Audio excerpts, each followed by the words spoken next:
네, 오늘 제목은 의심 많은 도마, 의심하는 도마인데요. 본문을 먼저 여러분들에게 보여드리겠습니다. 본문은 제가 혼자 다 읽도록 하겠습니다. 본문은 요한복음 20장 24절에서 29절까지 말씀이고요. 표준 세번역으로 제가 가져왔습니다. 보시는 분들은 개역 개정으로 보셔도 상관은 없습니다. 제가 읽겠습니다. 12제자 가운데 하나로서 쌍둥이라고 불리는 도마는 예수께서 오셨을 때에 그들과 함께 있지 않았다. 다른 제자들이 그에게 우리는 주님을 보았소 하고 말하였으나 도마는 그들에게 나는 내 눈으로 그의 손에 있는 못자국을 보고 내 손가락으로 그 못자국에 넣어보고 또 내 손을 그의 옆구리에 넣어보지 않고는 믿지 못하겠소 하고 말하였다. 여드레 뒤에 제자들이 다시 집 안에 모여 있었는데 도마도 함께 있었다.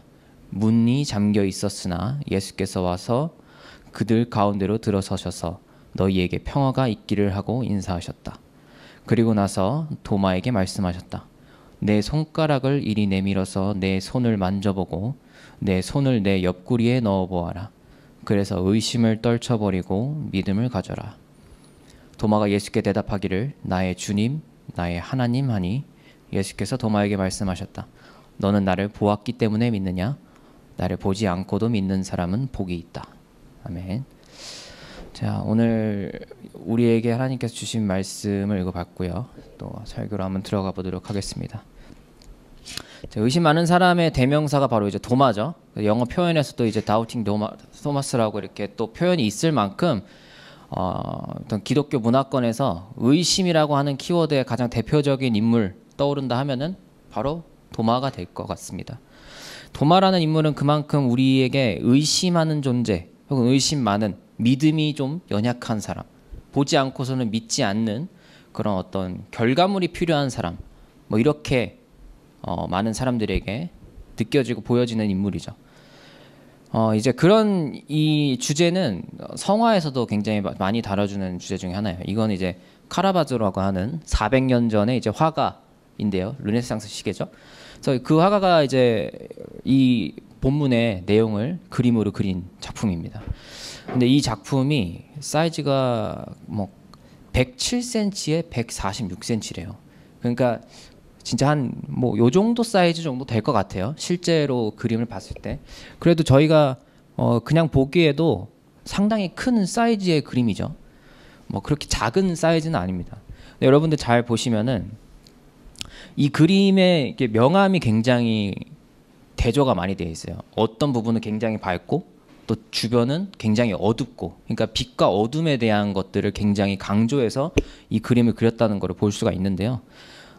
이 당시에 이 기법이 결국에는 작가가, 화가가 어떠한 곳에 집중을 하기를 바라는지 서포트라이트를 한마디로 이렇게 쓰인다고 할 수 있죠. 보낸다고.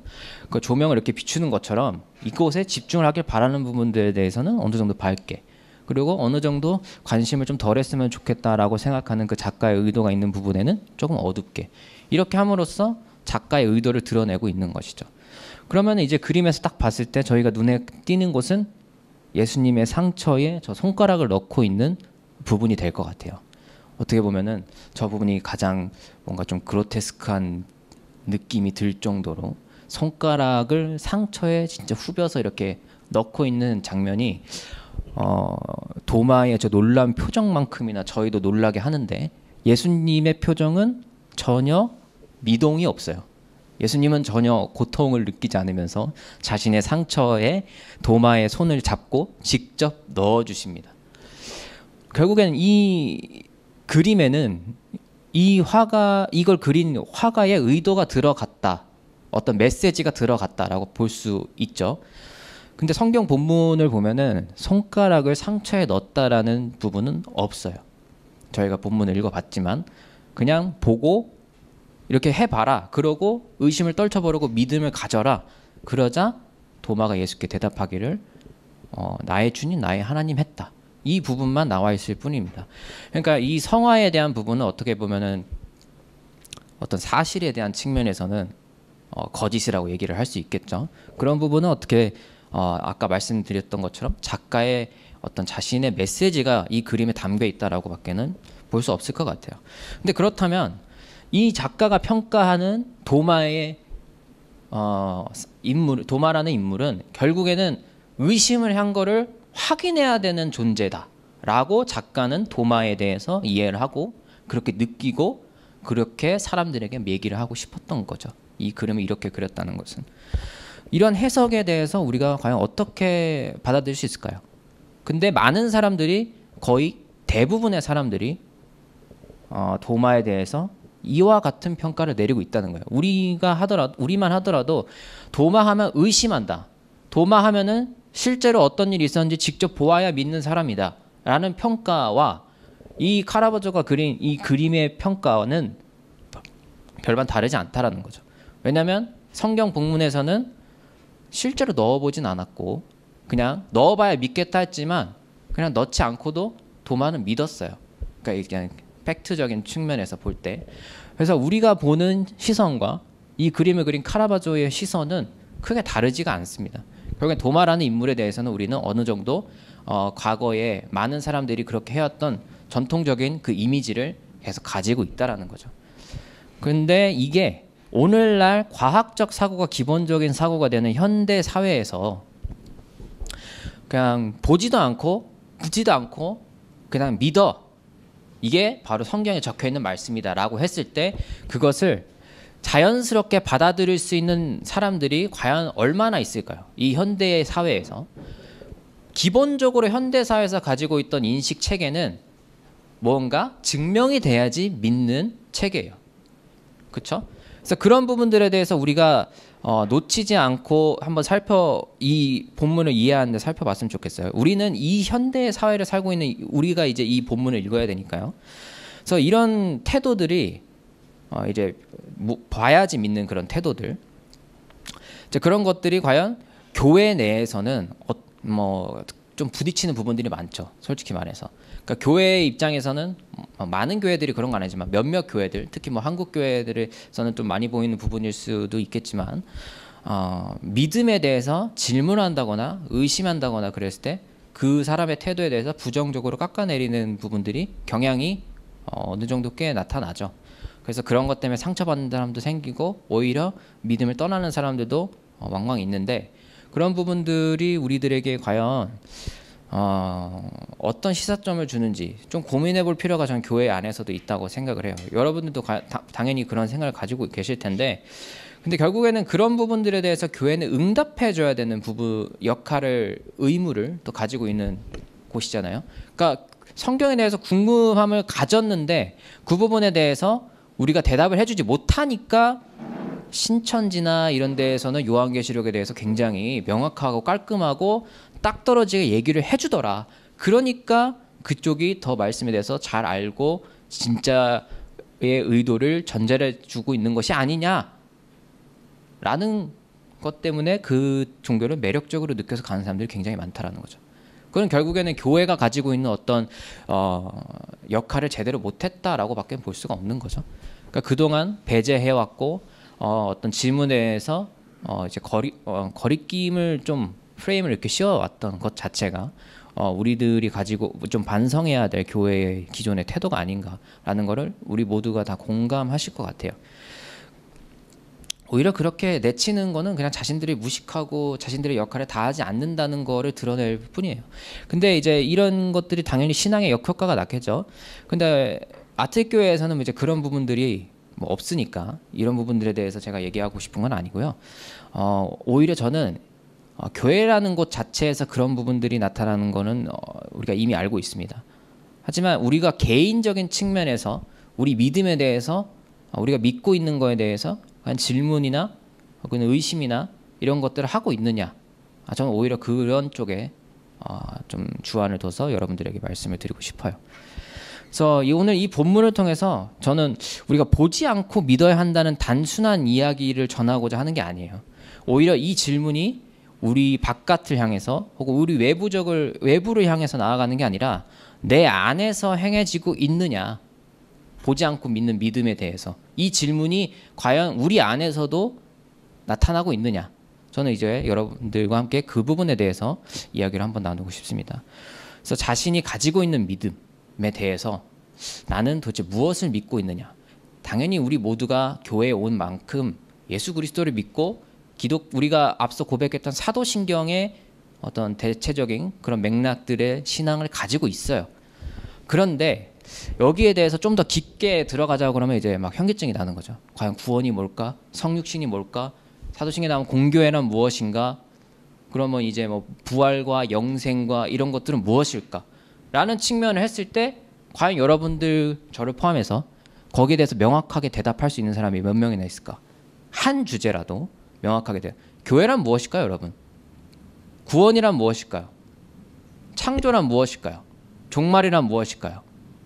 중생이란 무엇일까요? 이런 다양한 기독교적인 개념들에 대해서 우리가 딱 명확하게 이야기할 수 있는 사람 정말 거의 없습니다. 어떤 신학적인 훈련을 받은 뭐 교수님들이나 아니면 그런 학문적인 훈련을 받은 사람들만 가능하지, 우리와 같은 일반적인 신앙인들의 가운데서 그런 부분들을 일목요연하게 정리하고 논리적으로 이야기할 수 있는 사람은 거의 많지 않아요. 그렇다는 것은 그만큼 우리가 이 다양한 개념들, 기독교 신앙 안에 있는 다양한 개념들에 대해서 들어온 것들만 가지고 자기 안에서 정리를 하고 있을 뿐이지, 스스로 그거에 대한 질문을 통해서 내 것으로 만들었냐라는 건 또 다른 차원의 문제라는 것이죠.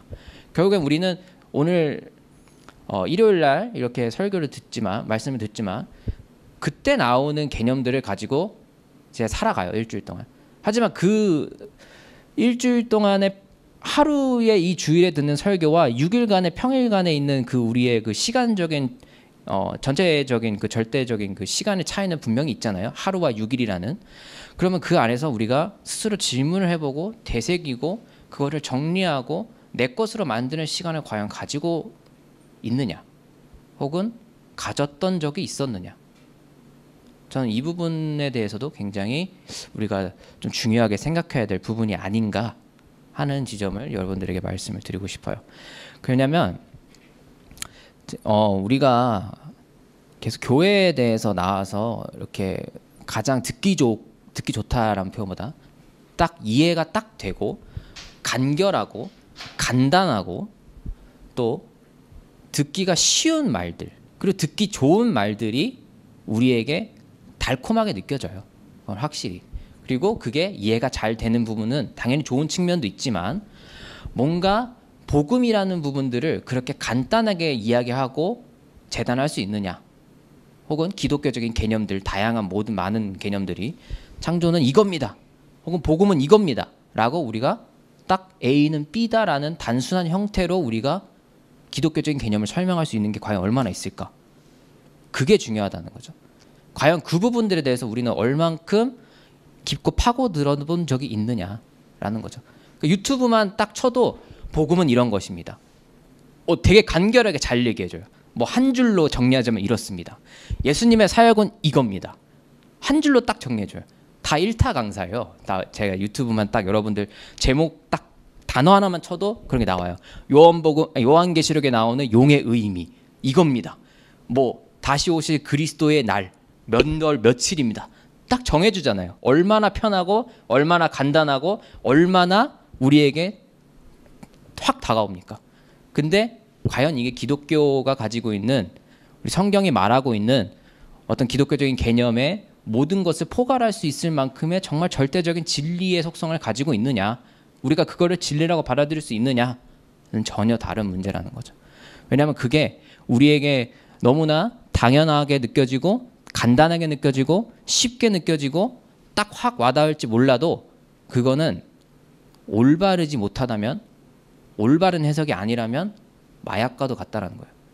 그러니까 그런 영상일수록, 그런 설교일수록, 그런 성경 공부의 내용일수록 사람들은 끌어들일지 몰라도 과연 그 방향이 잘못됐을 때 우리는 어떻게 할까? 왜냐하면 신천지가 이야기한 게 너무나 간단하고 깔끔하고 명쾌하거든요. 그런 사람들이 이렇게 얘기하는 어떤 이단 사설에 대한 이야기를 들었을 때, 근데 우리는 그걸 이단이라고 얘기하잖아요. 근데 그들만큼 간단히 얘기할 수 있느냐? 또 그건 아니거든요. 그렇다면은 저는 우리가 이야기하고 있는 기독교적인 개념은 간단한 게 아니라는 거를 오히려 우리가 간과하고 있진 않느냐, 이런 생각이 든다는 거죠. 이런 것들이 저는 좀 중요하다고 생각을 해요. 그래서 동영상 유튜브만 이렇게 보더라도 일타 강사들이 이렇게 막 A는 B다, 복음은 이겁니다 이렇게 얘기할 때 뭐 거의 뭐 에듀윌만큼 광고하는 것만큼 진짜 거기에 뭐 한마디로 정리할 수 있는 대단한 사람들이 많이 있는 것처럼 느껴지는데, 그런 것 가운데서 우리가 분별할 수 있느냐라는 건 이제 우리 각자의 개인의 어떤 노력이 좀 필요한 부분이라는 거죠. 그래서 저는 이게 좀 귀찮을지도 모르고 또 힘들지도 모르고 우리들에게 좀 어려울 수도 있는 이야기지만, 현실과 좀 관련해서 오늘 더 편한 이야기를 하고 싶지만 그러지 못하고, 또 쉬운 일을 하고 싶지만 쉬운 이야기를 하고 싶지만 이미 동영상이나 유튜브에서 그러신 분들이 많이 있기 때문에, 그래도 오늘 하루 저만큼은 조금 어렵고 불편하고 힘든 얘기를 좀 해볼까 합니다.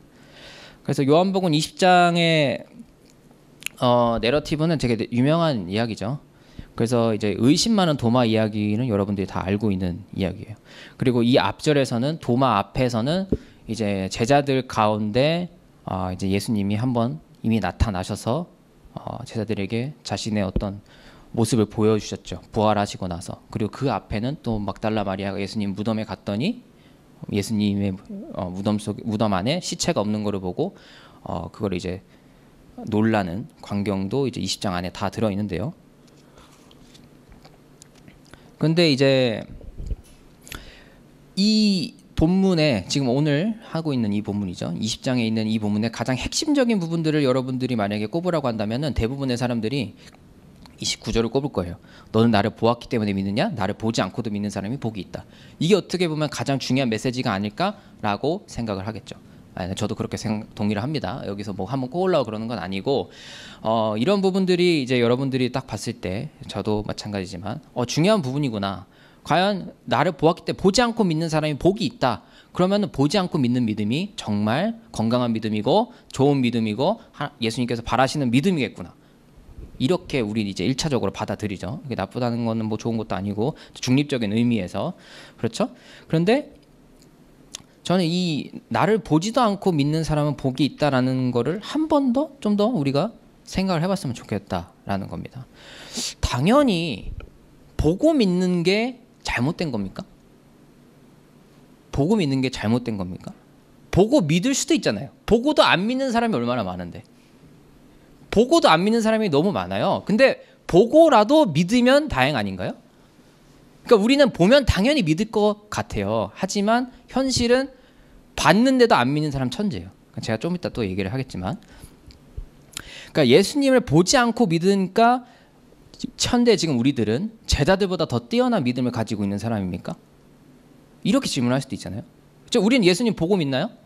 아니죠. 근데 제자들은 예수님 보고 믿어요. 이 사람들은 심지어 죽은 사람 살린 것도 받고 뭐 오병이어 기적도 받고 뭐 오만 기적들 다 봤어요. 그런데도 예수님이 부활하신다고 했을 때 부인했고 도망갔고 예수님 말 믿지 않았어요.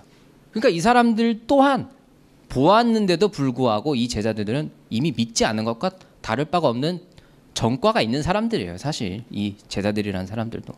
근데 그렇다면 우리는 그런 전과가 있습니까? 뭐 그건 아니죠. 그 정도는 아니죠. 그럼 우리가 더 믿음이 대단한 거 아니냐라고 이야기할 수도 있지만, 또 한편으로는 지금 우리가 믿고 있는 이 신앙이 진짜 보지 않고 믿는 믿음이냐 라는 질문도 또 던질 수 있다는 거예요. 왜냐하면 제자들은 봤다라는 걸 우리는 알고 있어요. 일단 이걸 역사적인 사실도 우리가 믿고 있으니까. 그러면은 제자들은 봤기 때문에 믿어요. 이 사람은 이 제자들은 그럴 수도 있겠다. 물론 배신하고 이런 것도 있었지만, 그런데 이 제자들 또한 보지 않았다면 우리까지 믿음이 전달될 수 있었을까? 라는 생각도 한편으로 할 수 있다는 거죠. 이거는 엄밀히 말하면 우리가 지금 믿고 있는 믿음이 우리 눈으로 예수님을 보지 않았을 뿐이지만 제자들이 봤고 그 밑에 제자들도 본 제자들에게 배웠고, 그렇다면 거슬러 올라가면 결국엔 본 믿음을 우리도 믿고 있는 거예요. 그러면 우리의 믿음은 안 본 거를 믿는 겁니까? 본 거를 믿는 겁니까? 따라 올라가면은 보고 있는 거를 우리가 들어서 믿고 있는 거예요. 그러면 결국엔 아무것도 없는, 아무것도 보지 않고 믿는 믿음은 우리 신앙 안에서 지금 찾아볼 수는 없어요. 왜냐하면 제자들이란 사람이 처음에 봤기 때문에, 거슬러 올라가면 그렇다는 거죠. 과연 이제 예수님이라는 존재 혹은 이 구약에 나오는 어떤 성경의 기록들 자체가 없을 때 우리가 하나님이라는 존재를 믿을 수 있느냐? 하나님이라는 존재의 그 개념을 우리가 파악할 수 있느냐? 그건 또 다른 문제라는 거죠. 결국에 우리는 어떤 본 사람들, 이 증인들에 의해서 지금 현재도 우리의 믿음이 유지될 수 있는 것이고 내려온 거예요. 그러면 우리는 보고 믿는 거랑 많이는 다르지 않다고 얘기할 수 있지 않느냐. 꼭 우리가 예수님의 어떤 부활 사건을 직접 경험하지 못하더라도 우리가 이들보다 낫다라고 얘기할 수 있는 근거는 사실상 제가 봤을 땐 없는 것 같다라고 생각할 수 있을 것 같아요. 근데 여기서 이제 여러분들 가운데서 그렇게 생각할 수도 있어요. 아, 굳이 그렇게까지 거슬러 올라가가지고 굳이 그렇게까지 해석을 해야 될까? 하지만 굳이가 항상 중요합니다. 저는 항상 얘기하지만 굳이 이렇게까지 생각해봐야 되나라는 생각이 우리를 좀 더 발전하게 만들어요. 굳이. 그러니까 남들은 안 할 것 같은 거를 왜 너는 하느냐라는 표현이 굳이 안에 들어가 있잖아요. 그 굳이가 저는 이 믿음을 성장시키는 데도 굉장히 중요한 요소가 될 수 있다. 그거를 이제 도마가 저는 했다고 생각해요. 왜냐? 굳이 그 질문을 아무도 하지 않았는데 너는 왜 하니? 도마 같은 사람이 이 단체 안에서 굉장히 이단아 같은 사람이에요. 따지고 보면. 제자들은 그런 질문을 아무도 하지 않았어요. 근데 그러니까 막달라 마리아가 예수님 시체가 없어졌어요. 예수님 부활하셨나 봐요. 이렇게 얘기했을 때 제자들은 믿지 않았어요. 처음에. 그때 내가 직접 봐야지 믿겠다라고 얘기한 사람 아무도 없었어요. 그냥 침묵할 뿐입니다. 그게 이제 아이러니한 거죠. 근데 도마는 그 얘기를 들었을 때는 난 내가 직접 봐야 믿겠다. 이 질문을 할 수 있었다는 거죠. 이 굳이라는 측면이 저는 굉장히 중요한 믿음의 가장 중요한 부분이라고 생각을 하는데, 자 다시 이 인간이라는 존재는 사실 보이는 거를 믿어도 믿지 않아요. 이거는 대단한 제가 봤을 땐 좀 엄청난 관성의 존재라고 생각을 하는데, 인간이라는 존재가 예를 들어서 지금도 지구가 평평하다고 믿는 사람이 있습니다. 진짜 있어요. 그렇죠? 여러분들 뭐 유튜브 찾아보시면 나와요. 지구는 둥글다는 거 우리 모두 알죠. 그렇죠? 사진을 봤어요. 뭐 우주에서 찍은 사진 봤고 동영상도 지금 라이브를 하고 있어요. 근데 지구가 평평하다고 믿는 사람이 있습니다. 아직도 있어요. 진짜 그 사람들은 지구가 평평하다고 생각을 해요. 말도 안 되잖아요. 지금 우리가 느꼈을 때. 근데 있어요. 진짜. 그리고 종교 지도자나 정치인들이 되게 추악한 추문에 휩쓰인 사진을 우리가 딱 기자들이 찍은 거를 신문으로 보잖아요. 그러면 이제 그 사람들 안 믿을 것 같죠. 근데 그 사람들 믿는 사람들 아직도 남아 있잖아요. 그런 사진들이 떠다님에도 분명히 찍혔음에도 불구하고 그를 지지하는 지지자들이 분명히 있어요. 우리 많이 보잖아요. 결국엔 인간은 진짜 사실을 보더라도 보이는 것만 믿는 존재예요. 본 것을 그대로 받아들일 수 없는 존재가 인간이에요. 그럼 예수님이 부활하신 걸 봐도 안 믿을 사람은 안 믿어요. 예수님이 여기 와서 설교를 해도 안 믿을 사람은 안 믿어요. 그게 인간이에요. 그럼 인간이란 존재는 그만큼 이성적인 존재라고 이야기할 수는 없어요. 오히려 보고 믿으면 다행이에요. 사실상. 보고 믿어도 칭찬받을 만합니다. 근데 29절에서 왜 나를 보지 않고도 믿는 사람은 복이 있다 얘기하는 거는 어떤 수사학적인 측면에서 그냥 어떤 말하는 측면에서는 이게 진짜 이것 또한 힘드니까 이렇게 얘기를 하는 거예요. 저의 어떤 다양한 또 해석을 했을 때는. 그래서 이 3년간 제자들이 예수님을 따라다녔어요. 근데 예수님을 못 알아봐요. 처음에 딱 봤을 때. 이 앞절에 있습니다만. 그 부분들을 봤을 때 도마는 이제 믿기지가 않는 거죠. 너네들 3년 동안 우리 같이 예수님 따라다녔는데 어떻게 예수님 얼굴을 못 알아보고 예수님 상처를 보고 너네가 알아볼 수 있느냐.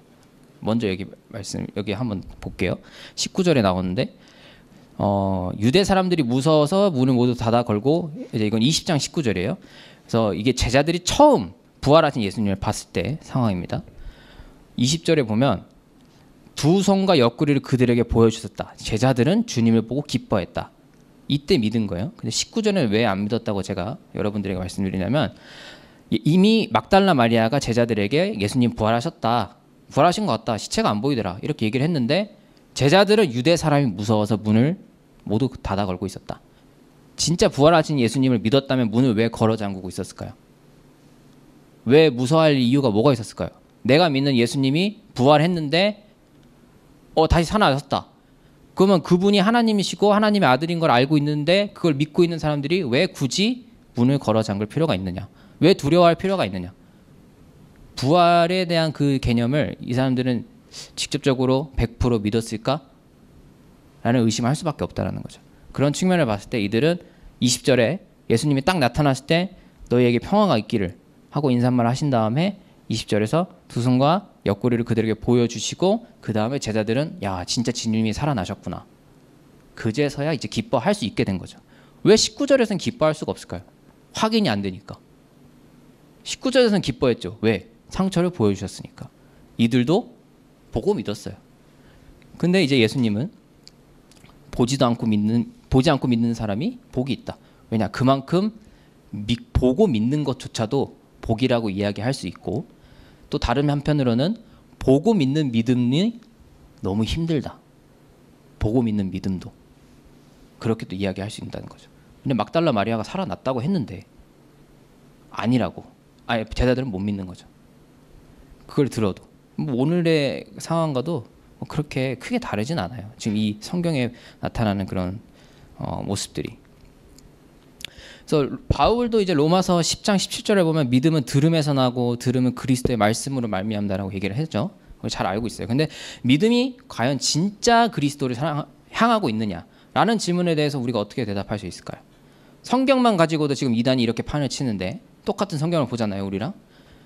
말씀으로부터 믿음이 이렇게 나온다면서요. 그러면은 말씀은 똑같이 가지고 있는데 어떻게 누구는 이단을 믿고 누구는 진짜 그리스도를 믿고 이게 왜 다를 수가 있을까요? 결국에는 그리스도의 말씀은 가만히 있는데 그거를 듣는 사람의 마음은 다른 믿음을 가질 수 있다는 얘기죠. 결국에는 우리는 성경 말씀을 보더라도 그게 진짜 예수 그리스도를 향하고 있는지에 대해서는 다른 믿음을 가질 수 있다라는 거예요. 결국엔 그 부분에 대해서 우리가 중요한 것은 우리가 믿고 있는 믿음의 대상인 예수 그리스도가 성경에 이야기하고 있는 예수 그리스도인지 아니면 내가 믿고 싶어하는 예수 그리스도인지 그거를 분별할 수 있어야 된다는 거죠. 그게 굉장히 저는 우리의 신앙 가운데서 중요한 부분이라고 생각을 하는데요. 도마가 결국에는 이런 상황 가운데서 나는 못 믿겠다라고 이야기를 하고 있는 거예요. 아까 앞서 살펴본 것처럼 제자들은 봤는데 그제서 얼굴은 처음에 못 알아봤어요. 얼굴을. 그러니까 이제 도마가 들어있을 땐 제자들이 이렇게 있겠죠. 야 도마야, 내가 지난번에 예수님을 만났는데 우리가 얼굴은 못 알아봤는데 상처로 보니까 예수님인 줄 알겠더라. 이렇게 얘기했을 거예요. 그죠? 근데 도마는 이 얘기를 들으면 아니 얼굴을 못 알아봐 놓고서는 상처가 있으면은 그 예수인지 어떻게 알아? 예수님인지 어떻게 알아? 이렇게 질문할 수 없습니까? 이렇게 질문할 수 있다고 생각해요. 저는 오히려 이거를 질문할 수 없다고 생각하는 게 저는 좀 납득이 안 되는데 아니 3년 동안 같이 먹고 자고 기적을 그렇게 보고 동거동락하고 믿고 의지하고 지냈던 공동체 안에서 갑자기 얼굴을 못 알아봤는데 상처를 보니까 예수님이더라. 이거 과연 상식적으로 납득이 가능하십니까? 우리 단적으로 만약에 목사님이 갔다가 오셨는데 얼굴이 달라졌어요. 근데 점을 보니까 위치가 똑같아. 주목사님이시네요. 이렇게 얘기하는 거랑 똑같다는 거예요. 지금 상처 위치만 보고 상처만 보고 얘기를 한다는 게. 그럼 우리 그분을 주목사님이라 얘기할 수 있어요? 물론 보고 계시지만 얘기할 수 있냐고요. 오셨을 때 만약에 진짜 얼굴이 달라져서 우리가 못 알아볼 지경에 우리도 몇 년 동안 봤잖아요. 그래서 저희가 이제 다른 사람한테 오늘 모든 사람한테 얘기하는 거죠. 야 우리가 주목사님 봤는데 얼굴은 못 알아봤는데 점 위치가 똑같아가지고 주목사님인 걸 알았어. 그럼 그 듣는 사람이 뭐라고 생각하겠어요? 야 그게 진짜 주목사님 맞아? 이 질문 안 나와요? 당연히 나올 수밖에 없는 거예요. 우리는 그동안 그냥 도마는 의심 많은 사람이지, 도마가 믿음이 없는 거지 이렇게 얘기했지만 사실 그가 했던 질문은 지금 이렇게 들으면 너무 당연한 질문이에요. 왜냐하면 그 사람들은 3년 동안 동거동락을 했어요. 매일 봤어요. 아침 먹고 점심 먹고 저녁 먹고 같이 기도도 하고 말씀 묵상도 하고 하루 종일 봤는데 도마 입장에선 그거 어떻게 못 알아봐? 근데 못 알아봤다면 그 사람 다른 사람 아니야? 이게 현실적으로 우리 이성이 납득할 수 있는 방식이지, 제자들이 딱 봤을 때 상처가 있네? 예수님이랑 똑같네? 야, 진짜 예수님인가 보다. 그 안에 있는 사람들은 어떤 뭔가 또 다른 걸 느껴서 그럴 수 있겠죠. 근데 이 얘기를 들은 도마의 입장에서 그게 와, 진짜 예수님이었구나, 이렇게 할 수 있는 사람이 얼마나 있을까요? 그리고 그렇게 하지 않는다면 전 조금 그 사람도 이상하다고 생각해요, 제가 봤을 때는. 그러니까 오히려 저는 이 도마의 태도가 당연히 그럴 수 있는 태도가 아닌가? 라는 거를 한번 짚고 넘어가고 싶다는 거죠. 저는 이 도마의 질문과 이 태도가 성경이 말하고 있는 예수 그리스도, 그러니까 그동안 자신들이 3년 동안 동가동락해서 봤던 하나님의 아들인 예수 그리스도인지, 부활하신 그 그리스도가, 그거를 묻는 질문이라고 생각을 해요. 그냥 예수님이라는 존재가 다시 부활하셨다라는 거를 제자들은 이제 뭐 보고 느꼈을 수도 있죠. 근데 도마 입장에서는 그 사람과 그 사람이 어떻게 같을까? 우리가 과거에 따랐던 예수님과 지금 너네들, 우리 나머지 제자들 앞에 나타난 예수님이 과연 어떻게 같은 존재일까? 의심할 수밖에 없다라는 거죠. 결국엔 이들한테는 그거는 그냥 사람을 찾는 문제가 아니고 내 신앙이 어떤지에 대해서, 무엇을 믿고 있었는지에 대해서 다시 재확인할 수 있게 하는 되새김질이었다는 거예요. 결국엔 도마에 이 질문이 없었다면 과거의 예수님, 여기선 다행히 그 예수님과 이 예수님이 같은 분이에요. 그렇죠? 근데 만약에 다른 분이었다라고 한다면 이 제자들은 결국은 이단이 되는 거예요. 그럼 우리는 뭐 그렇다고 다릅니까? 우리 20년 동안, 뭐 30년 동안, 몇십 년 동안 예수 그리스도 뭐 이렇게 교회 다니고 믿어도 내 믿음이 언제 방향을 잘못 이렇게 의심 없이 가다가 마지막에 와 보니까 종착지가 다르다고 하면은 누가 책임질 거예요? 결국에는 길 잘못은 내 잘못인데. 그런 신앙에 대한 재점검과 되새김질이 우리가 이 도마와 같은 믿음의 질문들이 과연 있었느냐, 우리의 삶 가운데서, 이런 얘기를 이 말씀을 통해서 우리는 볼 수 있다는 거죠. 이 도마의 태도를 통해서. 그래서 우리가 도마에 대한 향한 비난에 집중하기 때문에 놓치고 있는 것이, 성경에 보면 예수님의 부활을 바로 믿은 사람이 없어요. 그러니까 다 보고 믿었다는 얘기죠. 이 지금 요한복음 내에서는. 근데 보면은 무덤에 찾아간 막달라 마리아도 예수님의 빈자리를 보고 그의 부활을 바로 믿지 못했어요. 보면은 15절에, 20장 15절이에요. 예수께서 마리아에게, 마리아가 갔는데 빈자리가 있는 거예요. 근데 예수님 부활하셔서 예수께서 마리아에게 왜 울고 있느냐, 누구를 찾고 있느냐 물으셔요. 마리아는 그분이 동산지기인 줄 알고, 여보세요? 당신이 그분을 옮겨갔거든, 어디에다 두었는지 내게 말해주세요. 내가 그를 모셔가겠습니다. 예수께서 마리아야 라고 부르니까 그제서야 예수님을 알아봤다라는 거예요. 처음에 동산지기인 줄 알았어요.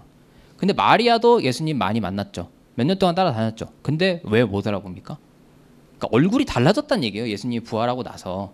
그거는 우리 어떤 인간적인 과거의 존재와 지금 부활하신 예수의 존재는 존재론적으로 아예 달라요. 아예 다른 분이에요. 물론 이게 연속성은 있지만 완전히 존재 자체가 아예 다르다는 거죠. 그러니까 마리아도 동산직이라고 봤고, 예수께서 마리아야 라고 불렀을 때 비로소 나의 선생님이라고 부를 수 있을 정도로 이들의 예수님의 부활하신 모습을 처음 봤을 때 느끼는 감정은 굉장히 생경했다는 거죠. 그리고 제자들도 아까 얘기했던 것처럼 이렇게 유대 사람들이 묻어서 문을 모두 닫아 걸고 있었어요. 근데 이 문이라는 이 단어는 여기 지금 표준 세번역이어서 지금 문이라고 나와 있지만 여러분들 보는 개역개정에는 문들이라고 나와 있을 거예요. 실제 헬라어 본문에도 이건 복수로 되어 있어서 문들입니다. 결국에는 이 사람들은 집 안에 들어가서 몇 겹이 되는, 최소 2겹이겠죠. 2개 이상의 문을 걸어 잠그고 있었다라는 거예요. 그만큼 유대 사람들이 두려워서.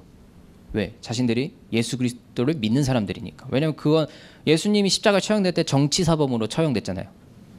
어떤 민중의 쿠데타를 일으키려는 인물로 처형이 됐잖아요. 그럼 이 사람들은, 제자들은, 그를 따르는 제자들은 당연히 반란분자가 되겠죠. 잡아 죽여도 할 말 없겠죠. 그러니까 무섭기 때문에 문들을 걸어 잠그고 있었다는 거예요. 그런데 그 가운데로 들어서셨다. 이 본문을 잘 살펴보면 예수님은 문으로 들어가지 않았습니다. 제자들 가운데 갑자기 뿅 하고 나타났다는 거예요.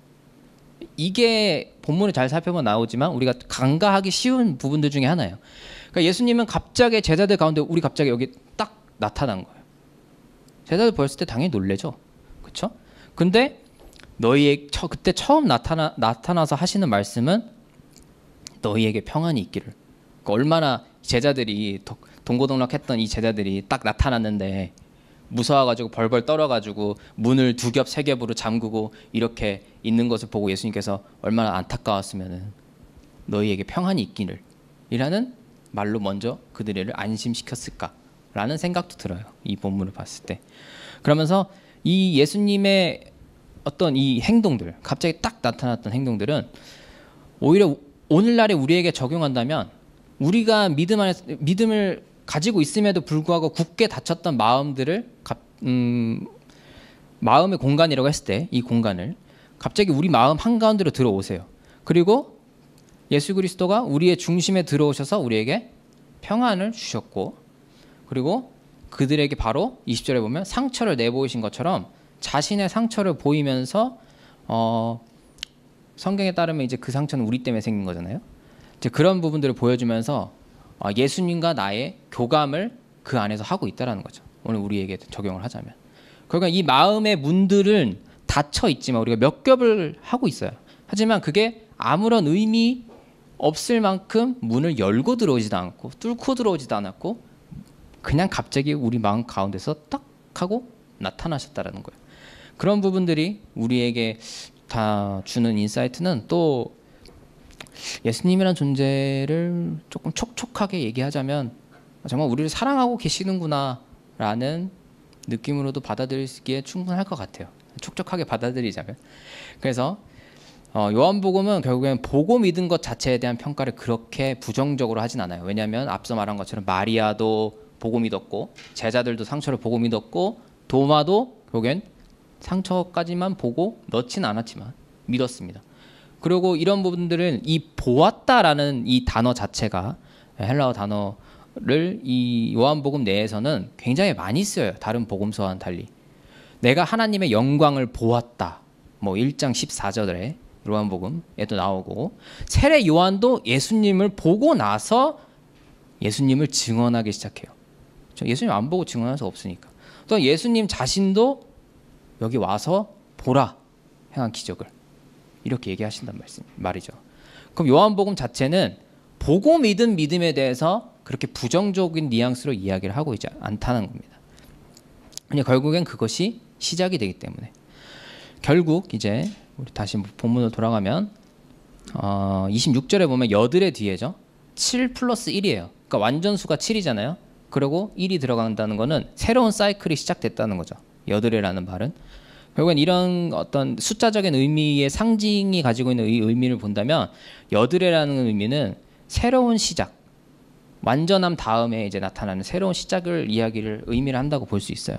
그래서 이때 예수님이 나타나신 거예요. 그래서 도마는 자신의 눈앞에 있는 예수님을 신앙의 대상으로 28절에 고백을 하게 되죠. 보고 나서.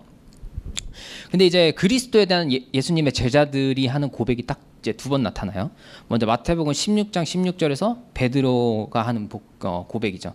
주는 그리스도시요 살아계신 하나님의 아들이시니이다. 이 고백 잘 아시죠?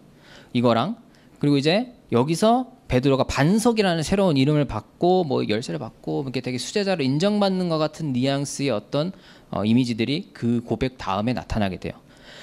그리고 베드로는 이 고백을 통해서 예수님을 주로 고백하고 그리고 그리스도로 마지막으로 하나님의 아들로 고백을 해요. 베드로는. 그리고 나서 이제 두 번째 고백이 이 마지막 고백이기도 한데 제자들이 행한 고백 중에 도마가 한 고백이에요. 28절 보면 나의 주님, 나의 하나님이라는 고백이라는 거죠. 베드로는 그리스도는 살아계신 하나님의 아들이라고 고백을 했고 도마는 하나님이라고 고백을 해요. 주님이라고 고백한 건 둘 다 동일합니다.